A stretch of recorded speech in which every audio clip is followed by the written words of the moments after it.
Сиз келечекте чоң компания ачам деген максатыңыз болсо, анда сиз суткалап тынымсыз иштөөңүз керек. Эгер андай максатыңыз жок болсо да, сиз ушундай иштөөңүз керек. Суперблок каналы тартуулайт. Илон Маск, миллиардер, ишкер, ойлоп чыгаруучу. Агам экөөбүз биринчи компаниябызды негиздегенибизде биз чоң батирди ижарага албастан кичинекей офисти ижарага алганбыз. Ошол жерде жашап, бетибизди май куюучу жайдын жанында жууп турганбыз.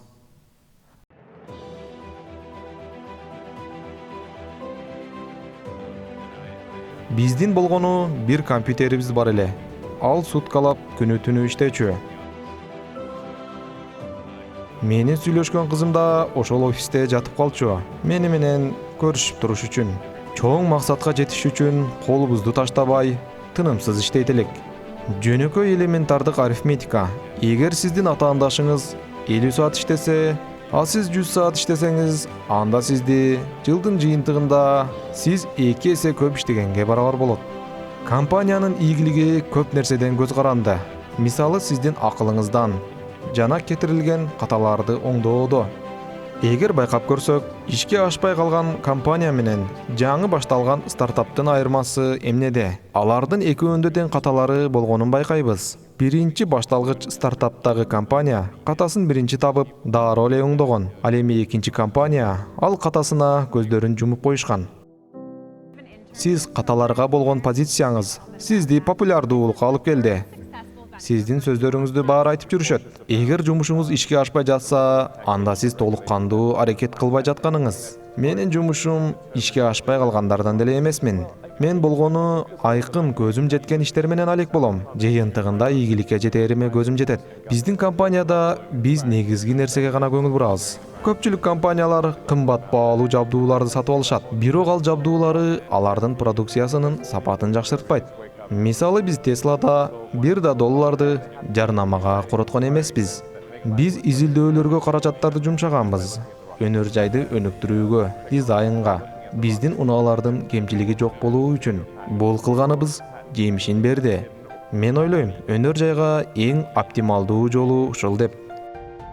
Сиз дайыма кардалдарыңыз үчүн продукцияңыздын сапатына көбүрөөк көңүл бурушуңуз керек. Мына ошондо сизди ийгилик күтөт. Өзгөчө сиздин ийгилигиңизди өзүңүздөн да кардалдарыңыз күтсө, сизди да жактырса, анда сиздин ийгилигиңиз 2 эсе көбөйөт. Тенденцияны да көңүл кош карабаңыз. Балким менин айткандарымды уксаңыз керек. Кандайдыр бир суроого физиканын жана анын принциптеринин көз карашы менен барыш керек. Же болбосо сиз кандайдыр бир нерсени баштай турган болсоңуз, анын фундаменталдык бөлүкчөлөрүнө чейин изилдеп, негизин эмне түзөөрүн билип, анан ошол негиз менен курап чыкканыңыз туура болот. Себеби чындап эле кандайдыр бир маанини береби, же башкалары да ушул нерсени кылып жатабы дегенди аныкташ үчүн. Бул тууралуу ойлонуу татал. Ошон үчүн баары бул нерсени талкуулай беришпейт. Жөнөкөй ойлонуудан айырмаланып, физиктерге чоң тапшырмаларды аткарыш үчүн ушундай ыкма ойлонуп чыккан. Менин айтаарым, эгер сиз коомго пайда алып келе турган нерсени ойлонуп, ошонун үстүнөн иштесеңиз, сиз эч кандай күмөн санабай улантыңыз. Анткени ошол нерсенин аягында ийгиликке жетериңиз толук анык. Негизинен ийгиликтин ачкычы өзүңүздүн ичиңиздеги каалоону кабыл алууда.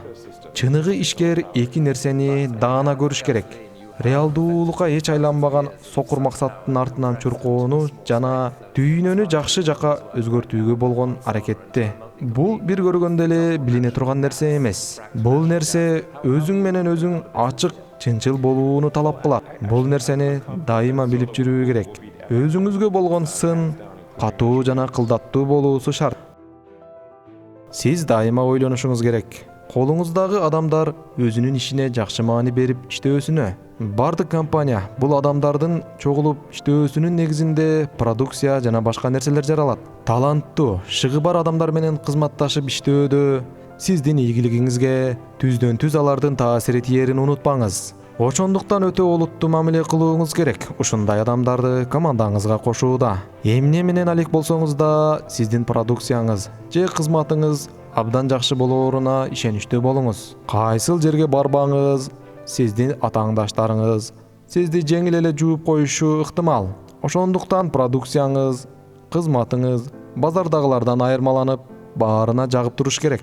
Эгер сиз атааңдашыңыздан бир аз эле айырмаланып турууну кааласаңыз, анда ойлонуп көрүңүз. Кардалдарыңыз ошол кичинекей айырма үчүн сиздин товарыңызды, продукцияңызды алабы? Биздин убакытта сиз атааңдашыңыздан 100 эсе жакшы болуусу керек. Мына ошондо гана сиз бардык нерсеге жетишесиз. Илон, айтыңызчы, көпчүлүк адамдар сизди эч нерседен коркпойт деп кабыл алышат. Менимче сизди бул кандайдыр бир ойго чөктүрбөйбү? Сиз өзүңүздүн максаттарыңызга жетем деп бул күчтөрдү кайдан аласыз? Айланаңызды скептикалык ойлонгон адамдардын катарында. Чындыгында менде бардык эле адамдардай коркуу болот. Болгондо да өтө чоң коркуу. Бирок билесизби? Сиз бир нерсеге көзүңүз жетип, ошол нерсеге ишенич пайда болгондо, анан ошол нерсеге жетиш үчүн бардык нерсеге даяр болууда алдыдагы коркуулардын баары артта калат. Көпчүлүк адамдарда коркуу болгондо, алар кылып жаткан нерсесинен баш тартат. Коркуу бул табияттагы сезим. Бул нерсени кабыл алыш керек. Бирок коркуп, көп туруп да калбаш керек.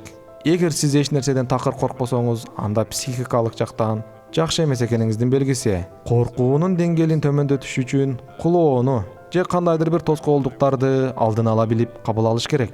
Биз SpaceX'ти ачканыбызда биздин ийгилигибиз 10%дан да төмөн экенин билип, мен ошол коркууну алдын ала кабыл алгам.